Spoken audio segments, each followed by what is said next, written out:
I believe there's a very powerful universal language to movement and dance. We sometimes don't even realize it, but there's even a psychological component of how certain movements communicate to us, and they communicate across languages. Sylvia and me. Hello, my name is Rachel Linsky. I'm a Boston-based contemporary dance artist. For the past 3 years, I've been directing and choreographing an ongoing project series, ZACHOR, that seeks to preserve the words of World War II Holocaust survivors through dance. Welcome to Sylvia and me. Rachel, thank you so much for joining me here today. And as you said, you're a dancer through choreography and dance.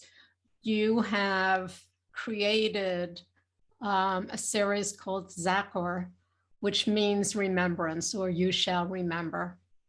And it's about the Holocaust and World War II survivors. How did you even get started? Why? I mean, I could find 5 million reasons why we need to remember, but why was it important to you to do this and really focus on the Holocaust and the survivors? Yeah, so ZACHOR built gradually over time, and there's a whole timeline of how it developed, and starting from just one piece to an ongoing series of multiple pieces that I do plan to continue to work on for, as long as I can, and as long as people are willing to listen and reflect with me and work with me on this. But ZACHOR started, I was in college at Elon University in North Carolina. And before going to college, so growing up, I grew up in you could call it like a Jewish bubble in Boston. I went to Solomon Schechter Day School of Greater Boston, went to Camp Yavna. I have a big Jewish family here. We all live very close. My father's family came from Austria during World War II. We've always been fascinated in learning as much of their stories as we can. And in school, the importance of Holocaust education, it was not only deeply ingrained in us, but the frequency of which we talked about it was huge. And I also am part of a very unique generation, as I've come to learn in doing this work, that my parents' generation, for example, and folks older than them as well, they grew up, their parents or their aunts and uncles and their neighbors are Holocaust survivors. I've had people reach out after shows, like they had tattoos on their arms, but no one ever talked about it. That's the thing. No one ever talked about it. You had extremes. You had people who did, very few. Most did not. Yeah. And for me, however, growing up, we got to hear from living Holocaust survivors frequently, at least once a year in school and in other settings. Like, we would get to hear firsthand accounts, and the importance of it was stressed. And that felt very, I suppose, common in my upbringing. But from doing this work, I've come to learn generation above me didn't have that experience. And now the generation below me won't have that experience. Time is fleeting, and we only have so many years left to hear firsthand accounts. So the responsibility, not just that general human responsibility that we all have to keep the stories alive, but being in that unique generation that I am, that we've had the most opportunity to hear these accounts firsthand, and to have people willing to share their stories with us in hopes that we will take them on, has certainly been very driving and impactful in this time. But I went to college in North Carolina, and kind of leaving that Jewish bubble was so striking, from being part of a community where you don't necessarily even feel, you don't feel like you're a minority because it's a whole Jewish community, Right. to then go to a school where some of my friends, I was the first Jewish person they had ever met, was very, very striking. And, luckily I had grown up in that community that I was very confident in my identity and my Jewish identity. That I was able to keep that. And even as for those 4 years, as my Judaism became a very personal thing, and I tried to teach my friends all these different practices and cultures and things and symbols that held significance to me, it was definitely a switch. And I had gone on a Jewish hiking trip, probably my sophomore year of college, and remember being asked, like, did you learn about the Holocaust in school? I was like, of course. And then as we talked more about it, I realized that only at like Schechter and Yavna and in these Jewish situations had I went to a public high school in a very Jewish town nonetheless, but I was like, no, we actually did not study it in high school. And my friends in college who knew so little about Judaism to begin with, it was such a foreign thing to some of them. They hadn't had that experience either, where it was stressed. So it's in the Jewish community, in that community, we study it a lot. We hold this history and we hold the importance of keeping it alive very closely. But if we all remain in our own community bubbles, studying only our own histories, how could we ever work towards that goal of never again, to be able to stand up for one another if we're within our own communities, studying our own histories and holding them close? So from that experience in college, kind of realizing that was a big push for me to create this project and create this opportunity, because I believe that this history can be a strong base, and we can use the lessons that survivors have for us and apply them to a lot of current socio-political issues. And when we take, we know that we believe in this because we hold this, as the Jewish community, we hold this history so closely. Well, then we have to care about these other things that are happening now that may not directly apply to us, but the theme is still there. Yeah, that was a big decision for me to embark on this project. Most definitely, the theme is there, especially in what's going on in today's world. And as you said, if we don't share the stories and keep the stories alive, the memories alive, it's going to happen again and again and again, and everyone's going to feel isolated and think that, well, this only happened to me. It could never happen again, which we know that history has, unfortunately, history has a history of repeating itself in so many ways. I know that one of the things that got you started, other than a professor, Avram Katz, who during Yom HaShoah, which is the Holocaust Remembrance Day, asked you to do something, and it was the day before it was the day before the Remembrance Day, but you said the following year you would. Elie Wiesel, who was a Holocaust survivor, one of the things that one of his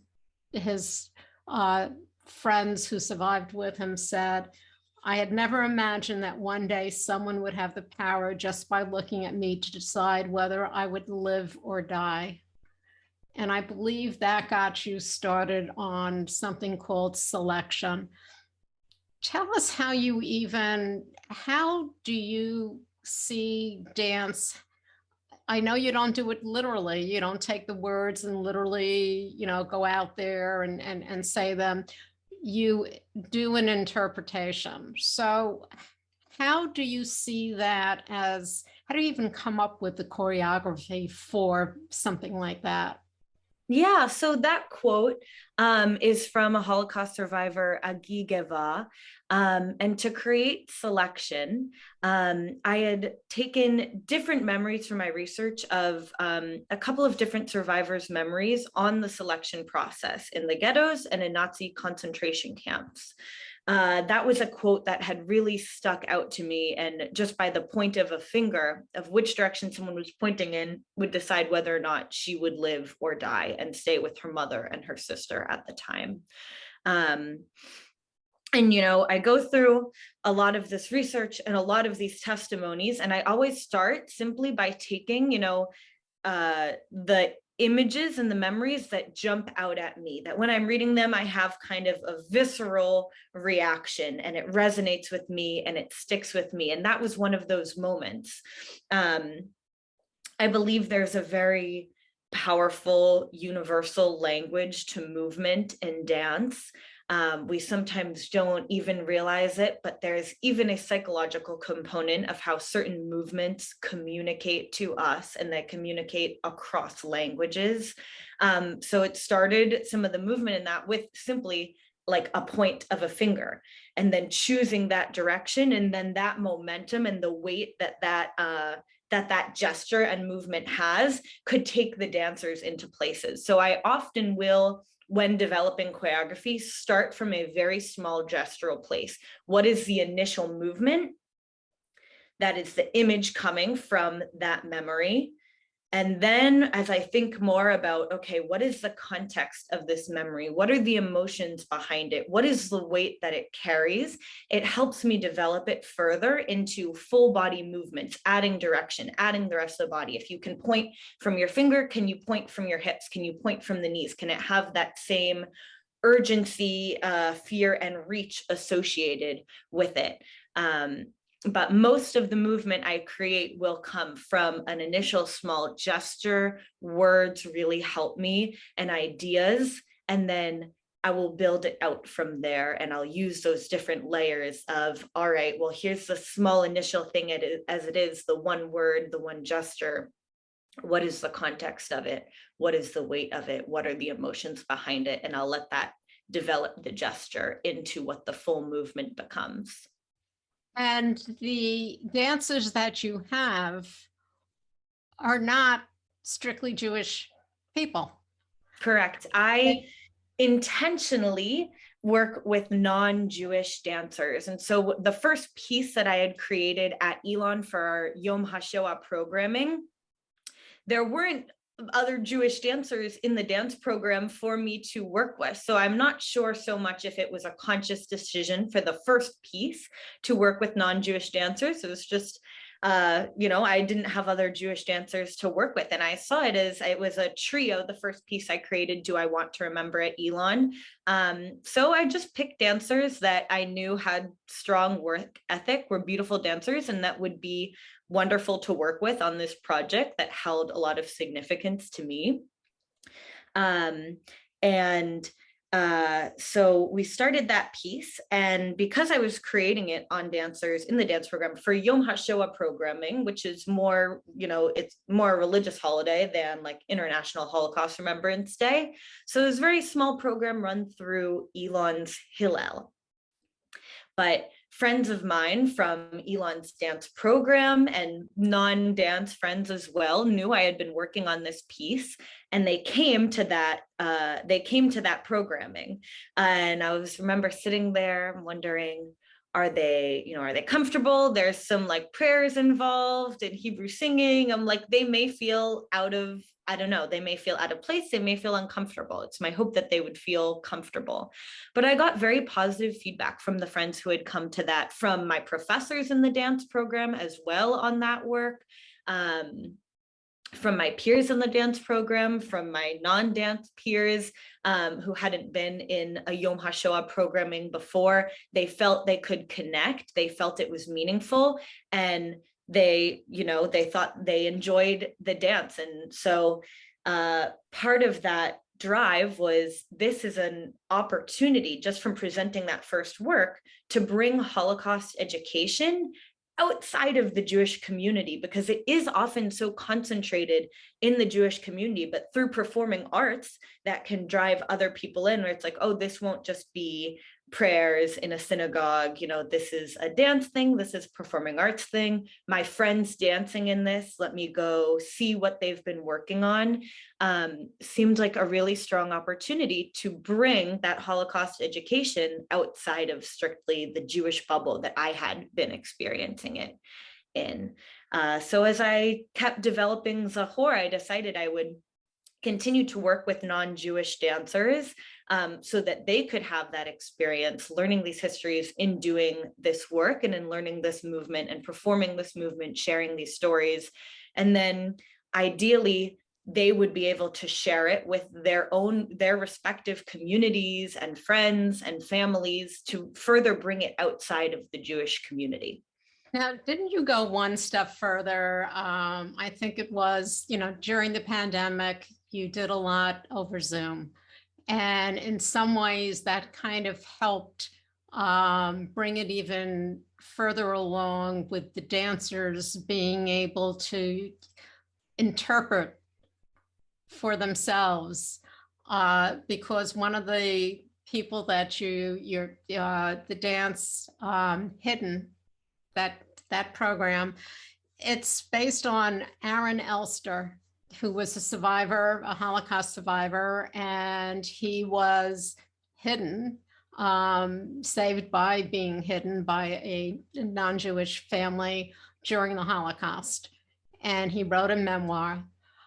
Tell us how you educated or had your dancers self-educate themselves on this particular story. Yeah, so create the dance. Yeah, so prior to the pandemic, it really was like me doing this research by myself, me generating the movement by myself, and then teaching it to the dancers. For the first piece we were doing,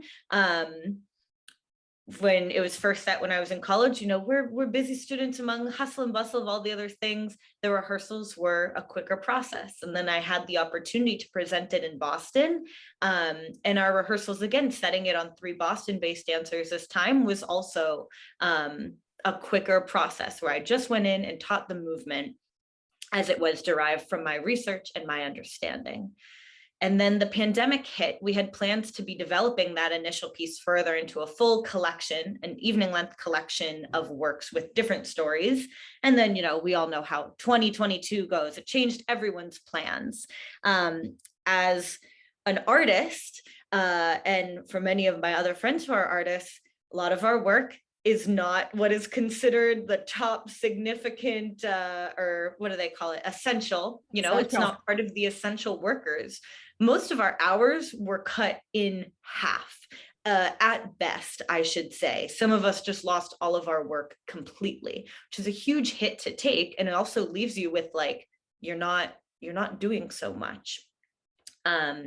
So I talked to my dancers. I was like, I know we don't know what's going to happen. March 2020 was right around the time we were going to pick up rehearsals to keep developing the work.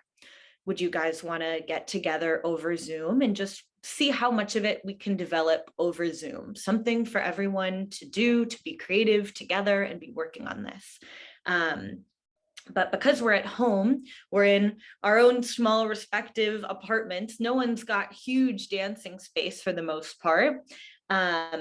It started with like, let's have a Zoom and let's just talk. Like, why is this important to me? What has inspired me to do this project? What are your experiences with Holocaust education? And we started just by talking, gaining a sense of where they were, and what they had experienced. It was a brief unit in a history textbook when I was in high school, or we read one novel or one story, which is like, it's very interesting to hear those perspectives too. When I grew up with so frequently, you need the historical, you need the numbers, you need to understand the breadth, but you also need multiple individual stories. If you read Survivor Testimony is just a one-off book, what differentiates that from all the other books that you're reading? It doesn't carry the breadth and the weight, but just like studying the numbers itself doesn't carry the weight, because numbers sometimes go over your head, especially when you're a teenager and you're in high school. But yeah, we started there, and then we started building selection, which I knew, inspired by these memories of the selection process, the dancers were going to be standing in ranks anyways. They were going to be standing in rows. They're not moving their feet. So that we could do from our apartments, right? Just mostly upper body and gestural. But we had this time on Zoom, and we couldn't be developing it in the way we would have in the studio, where we're traveling around each other, we're making formations. So instead, I took the time with the dancers to really explain each of those memories. For example, that memory by B.F.A that you had read, and memories by Elie Wiesel as well, these different images, how the movements, where they were coming from. So I was able to walk them through, like, here's the choreography. It came from this section, came from this memory, and this is how I developed it. I could see that when we ended up, we ultimately filmed it outdoors at the New England Holocaust Memorial in August of 2020 as a short dance film, the piece we had been building over Zoom. And I could see very clearly that the dancers' storytelling, the way that they understood each of the movements they were doing and understood how to communicate them, was so powerful. And they even did it in mass. We were outside filming in mass because August of 2020, that's what we thought you needed to be doing. It's funny to me when I look at pictures from that piece, I'm like, we didn't need to be, but we didn't know then. We were just following the guidance. But even with masks, it doesn't bother me that they're masked in that film. Their bodies are physically telling the story. When you dance, there's like the first layer you learn, even as a kid, to like tell the story through your face. Are you happy? Are you sad? And the facials. And sometimes as you're learning still, like the body is still, could be the same for a happy or a sad dance, any emotion you give it. But they embodied those memories, and they communicated the weight of each memory, the urgency, the directionality. I didn't even need to see their faces. They brought it into their bodies, the way they told the story, so powerfully. And from that experience, I decided to create this ongoing series of ZACHOR. How could I further dive into that embodied Holocaust education experience the dancers involved in selection had, where they were able to really take that story and then powerfully communicate it to an audience? They didn't even have their faces to tell that story to the audience. They physically communicated it with their dancing and storytelling. So I began a research project, which developed into Hidden, of having the dancers do the research with me. I sent them each a copy of Aaron Elster's book in the mail. We started on Zoom still, and had them each read it, had them each pick the memories that jump out at them, that resonated with them, as I had been doing in my research. And we started just by discussing on Zoom, discussing the memories the dancers had picked out, discussing different reflection questions I had gave them. And from there, we went through that process that I had been doing on my own, but I had them doing it with me because I wanted them to have more of that embodied experience. I already know that this history is very important to me to keep alive and keep going, but to give them some of that artistic ownership inside of the work. You know, how can we build a piece that isn't just around the memories that resonate with me, but what about the memories that resonate with them? And why do they resonate with them? What are their lenses in? That's it. Were you surprised by some of the memories that they chose and what really resonated with them? It's hard to say surprised, I think, because... Or what's another word? Were you, it's not happy, were you really impressed by some of the memories that they chose? I think impressed is a good word. I think something that struck me in taking even the initial conversations on Aaron's book was being able to then not only reflect on it on my own, as I had been doing up till that point with the research I was doing, but to hear their reflections, to hear where they came at it, to hear the empathy that they had for certain characters and the different lenses that they brought to it. was really powerful and takes it so much further than it is when it's me on my own, right? It takes a village, you know that expression. So to have everyone's reflections together, everyone's perspectives together, opens it up to be so much more than it ever could be with just one person and just one person's interpretation. For example, when I first read Erin's book, I had actually ordered the book. I wanted to create a piece and focus on almost the heroicness of those who did hide Jews during the Holocaust. And so I had found his story through a 60 minutes on dimensions and testimony through the USC Shoah Foundation. One of my dancers had actually shared it during the process of selection in our Facebook group. You know, if anyone's interested to look into this, I was like, I do want to hear his story. I'll see how I can learn more of his story. And I found his book, I ordered it, and I read it. And I was expecting to like the Gorskys, the family that hid him. I wanted the focus originally to actually be on them and what they had done. And when I first read the book, I couldn't. It was from his perspective as a 10-year-old. And yes, these people took a huge sacrifice to save his life, but they kept him in the attic and they made him feel guilty for being there because they were putting them at such a risk. And that's from his perspective as a 10-year-old. Far later in life, as he goes to tell his story, now Aaron would say that his mother gave birth to him, but the Gorskys gave him life. Miss Gorsky gave him life and the chance to live. But of course, as a 10-year-old in that situation, that wasn't how he saw it. So I was surprised when I first read the book. I couldn't like the Gorskys in the way that I wanted to. And the first conversation I had with my dancers, they really empathized with them and thought these people are still doing the biggest sacrifice, and maybe they needed to distance themselves from him and to still be able to save him. It got into conversations about families who hide immigrants in America today even. It was really powerful to see the different lenses they were able to bring and the different perspectives they had on reading it, and how much more it opened up than my own reflections alone. That's fantastic. The work that you do and keeping this alive and doing it in a way that young people get involved is so, it so honors the survivors. And, as time goes on, there are so fewer and fewer survivors alive. And to continue to keep the memory and the history going is huge. It's something we can never forget. So much of this is it's history, but as we said before, sometimes history has a habit of repeating itself. And if we don't know that this has happened before and don't understand it, it's going to just continue to happen. And what you're doing is keeping the stories and the history alive, as one person said, one step at a time. And so I congratulate you for doing it. I think it's so inspiring.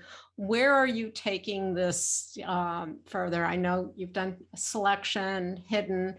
What's next on the list of stories? Well, right now I'm actually premiering a new piece. This new piece that I've been working with is to the music of Irwin Schulhoff, who's a Jewish composer and a Holocaust victim. So it's been a new lens to work by, because it's not a survivor's memories. It is the work of a Holocaust victim that survived him. It's taken a different lens. As we've explored his work, Schulhoff was one of many artists to be banned by the Nazis. He was one of the first European musicians to begin to incorporate jazz into classical music forms, and the Nazis hated jazz. They saw it as a threat to their ideology because it is the music of the African American community. And in Europe at the time, there were so many Jewish jazz musicians practicing. So they believed it to be a conspiracy of the Jewish and Black communities trying to threaten Germany. They had, and they really put that out there. And they had all this propaganda in an attempt to turn German people against it. And it goes beyond jazz. They banned and turned people against essentially all modern art. They labeled it Entartete Musik and Entartete Kunst, degenerate music and degenerate art. And they convinced the public that this was bad for him. It was bad influence, Jewish influences, foreign influences. And as we've done our research and we dissect, so what is it that they were so threatened by that? Essentially anything outside of classicism in art. It's the individual expression and the diverse perspectives, this art form that was giving way for new perspectives to rise in Germany and in Europe, especially with jazz music after World War I, was giving a huge way for immigrants and the Jewish community to gain power and success with this music. So we've been dissecting kind of what it is and that in art, that is what makes art as far as what makes dance an art form rather than a sport, though people will also consider it a sport, and both are perfectly valid. It's the individuality and the expressiveness of it. And that expressiveness and that individuality was such a threat to this regime. So by reviving his work, it sort of denies that regime any posthumous victory. Yes, of course, they took his life and they took the life and the careers of many artists who were artistic trailblazers of their time. But we have the ability to revive this work. And to revive it, what we're doing is reviving it in a modern day context. So we have to look at that pressure of conformity for the Nazis, strictly of classicism. Well, where does that exist in ways that we may not even know in our own lives, especially as artists today? I can find it so easily in, I also teach, so I teach ballet and I teach contemporary and classical environments. And I can very easily find where those pressures are that try to weed out the individuality and expressiveness from dance. And from our conversations and as we develop this work, we're trying to find ways, how can we bring that back into it? That's such an important part of it. And we want to be part of reviving this legacy of Schulhoff and his work and of many other artistic trailblazers. So that's the newest work I'm premiering in ZACHOR. And I'll also be continuing to develop Hidden, which was a dance film, into an evening length work. And I'm going to be bringing even younger dancers into the process as well. So I'll be doing a teen embodied Holocaust education workshop series, an intensive this summer. And those teen participants will get to perform alongside my cast of professional dancers in this live performance. That's fantastic. I mean, you're just not keeping the stories alive, you're spreading them out throughout generations. And for me, I thank you. And for all the people I know who were affected by the Holocaust, be it their family or themselves, and for those who are still questioning, with all the theories that are out there, what you're doing is huge. Rachel, where can people find more about you and maybe even see some of the work that you've done? Yeah, so I have most everything up on my website. If you go to rachellinsky.com/ZACHOR, is it helpful to spell it out for a podcast? Sure. So Rachel, RACHEL, Linsky, LINSKY.com/ZACHOR, ZACHOR. And on my website, I kind of keep it's like my digital portfolio. You can see all of the past works that are on film. There's information about upcoming shows of the Schulhoff piece. There will be information about the premiere of ZACHOR and the teen workshop series as well. coming soon. The premiere of Hidden will be in October of 2022. And you can also sign up for my mailing list there and stay up to date and get updates on everything going on in different projects in ZACHOR. I'm hoping once Hidden is developed to tour it to different cities around the country, to different Holocaust museums and education centers, and then to do that teen workshop series with local teenagers in each city and incorporate that local community into the performance and into the sharing of this story. That will be for next year, for 2023 goals. Well, Rachel, I thank you for sharing this information, for doing what you're doing. Thank you so much for taking the time to join me today. Of course. Thank you so much for having me, Sylvia. My pleasure. You can find us on all of your popular podcast platforms. And of course, our website, sylviame.com.